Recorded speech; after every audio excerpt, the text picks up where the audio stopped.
Welcome to Happy Aura, a calm space in a loud world. Slow down, breathe deep, and enjoy wisdom. Life is not a smooth river, but a sea that alternates between calm and storm. Some days the water is still and sparkling, and it feels as though nothing could disturb our peace. Other days the waves rise higher than we imagined possible, dragging us into currents of pain, confusion, and loss. Misfortune is not a distant possibility reserved for others. It is an eventuality that touches every human life. The question is not if difficulty will come, but when, and more importantly, how we will respond when it does. The title, Nurture Strength of Spirit to Shield You in Sudden Misfortune, captures an ancient and enduring truth. Resilience cannot be improvised. One does not summon calm, wisdom, or courage out of thin air the moment tragedy strikes. Instead, these qualities must be cultivated slowly, like roots deepening into the earth long before a storm.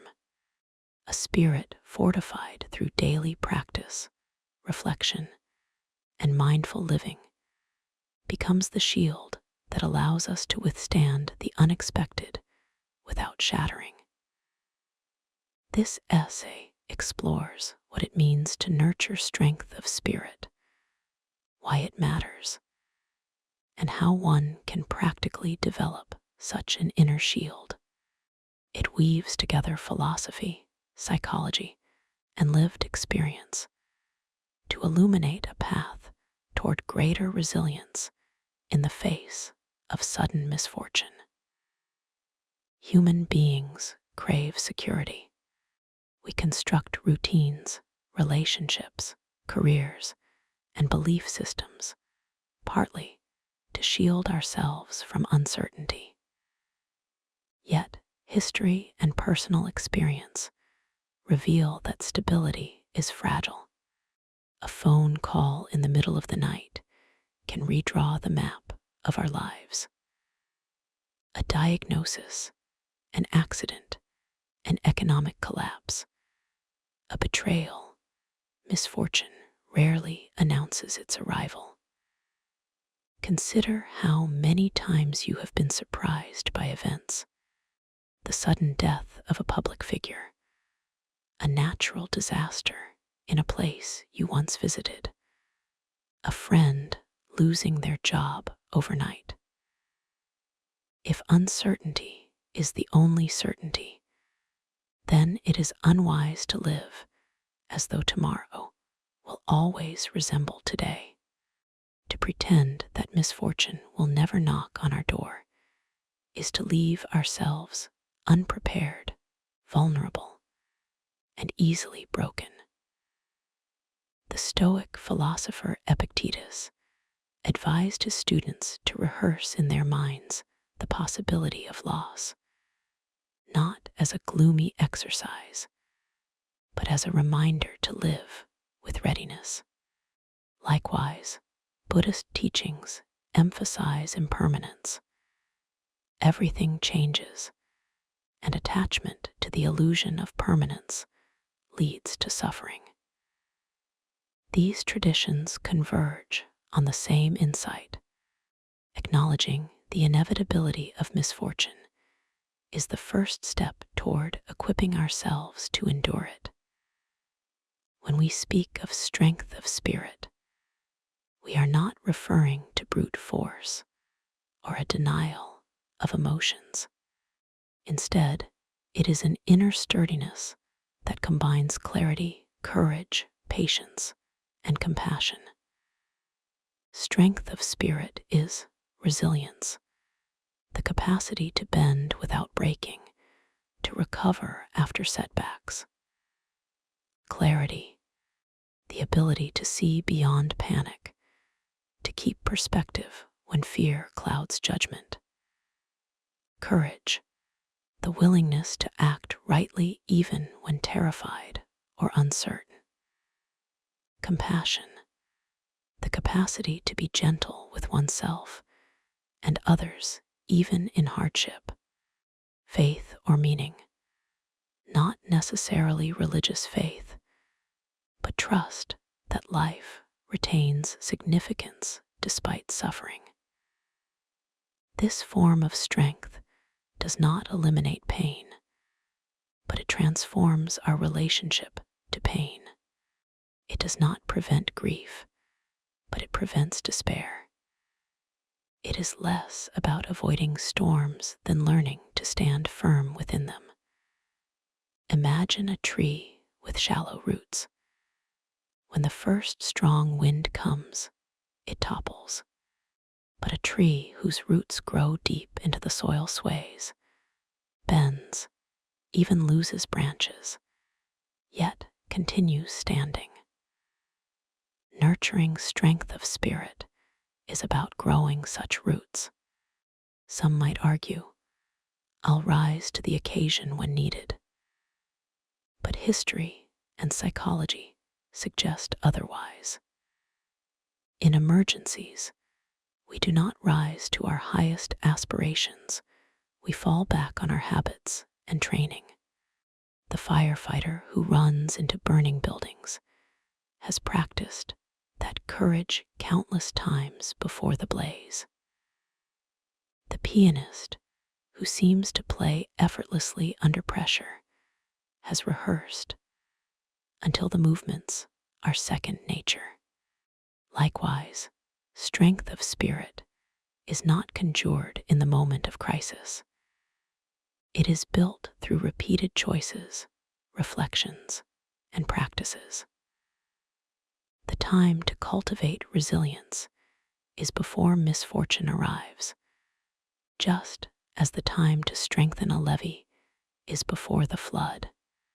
This does not mean rehearsing tragedy to the point of obsession, but rather cultivating habits of thought and being that will naturally support us when tragedy strikes. A spirit trained in gratitude, acceptance, and self-mastery will not be invulnerable, but it will be less easily destroyed. Journaling, meditation, or simple moments of silence help us become acquainted with our own minds. Reflection allows us to notice patterns of fear, anger, or avoidance, and to address them before they dominate us in crisis. The ancient practice of keeping a nightly review, asking oneself what was done well, what could be improved, and what lessons can be carried into tomorrow, builds self-awareness. This awareness becomes a compass when external chaos threatens to disorient us. Gratitude strengthens spirit by anchoring us in appreciation. It shifts attention from what is lacking to what is present, reminding us that even in hardship, something remains.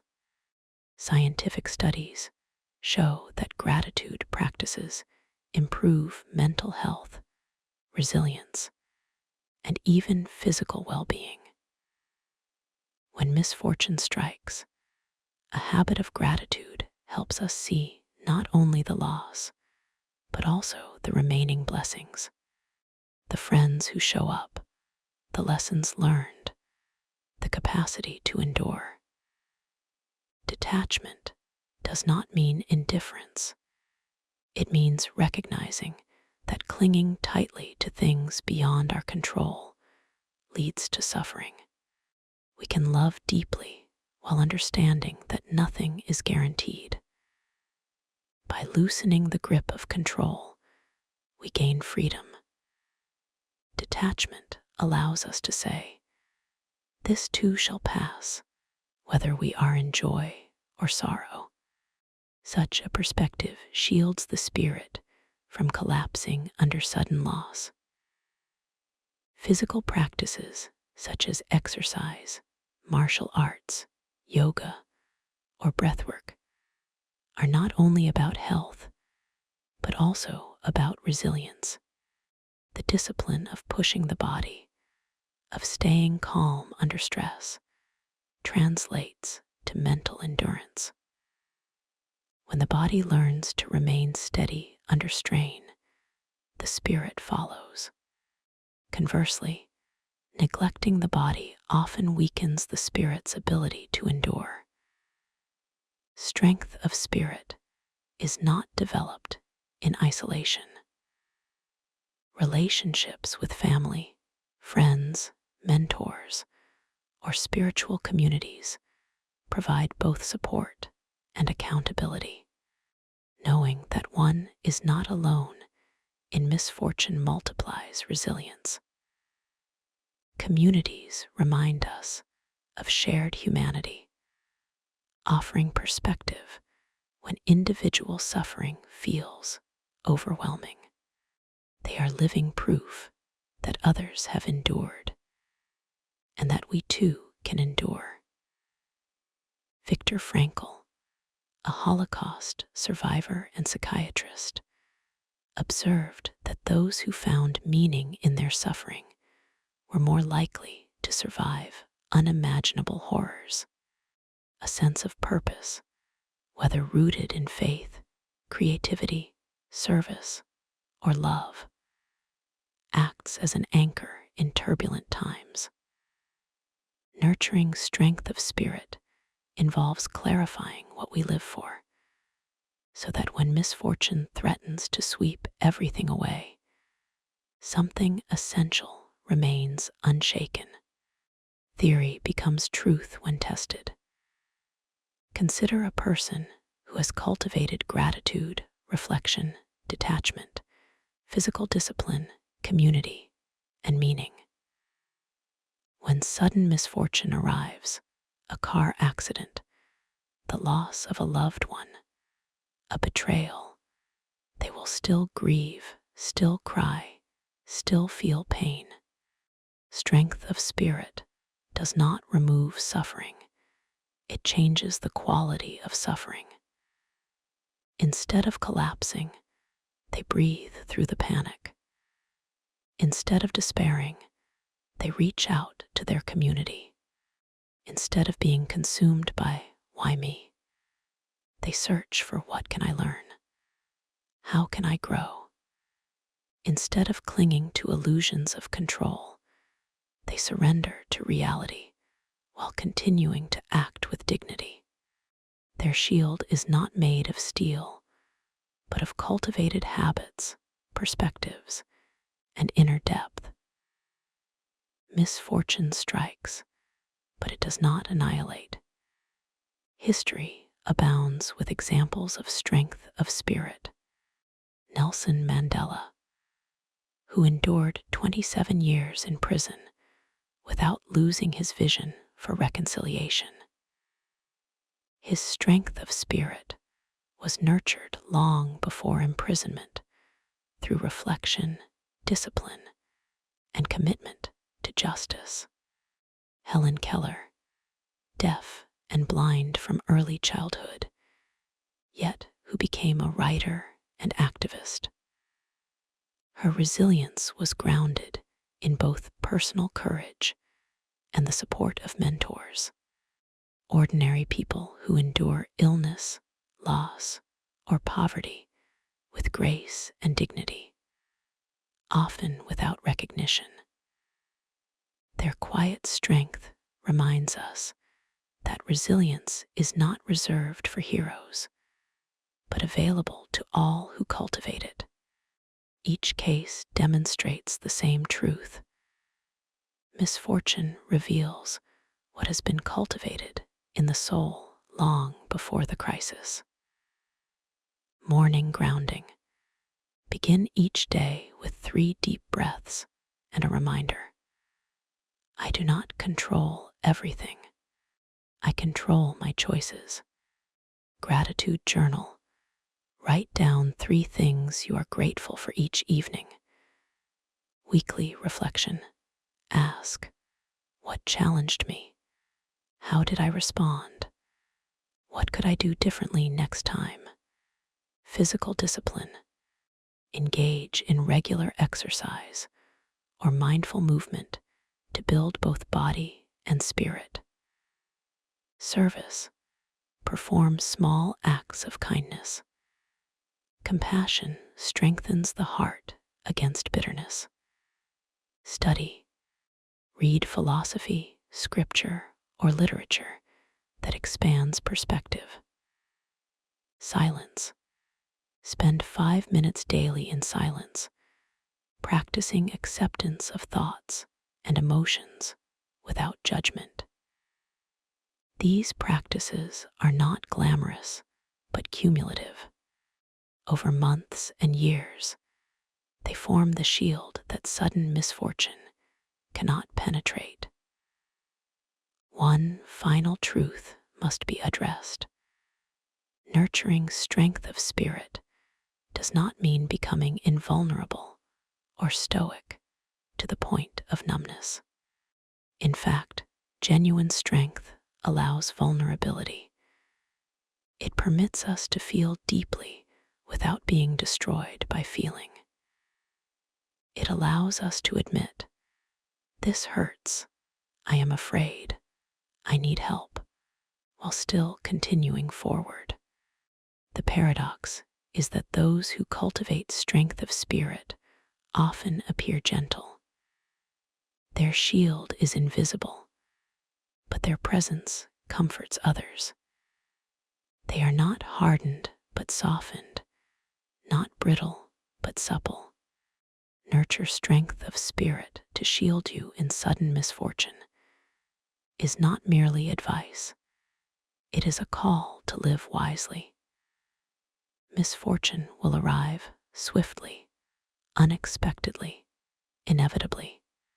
Our task is to prepare not by obsessing over disaster, but by cultivating the inner resources that allow us to meet it with dignity. Through reflection, gratitude, detachment, physical discipline, community, and meaning, we deepen our roots. We become like trees that sway, but do not fall. Strength of spirit cannot remove the storms of life, but it can shield us within them. In the end, the measure of our resilience is not whether we avoid misfortune, but whether we remain whole, compassionate, and purposeful when it comes. To nurture strength of spirit is to choose life again and again, no matter what befalls us.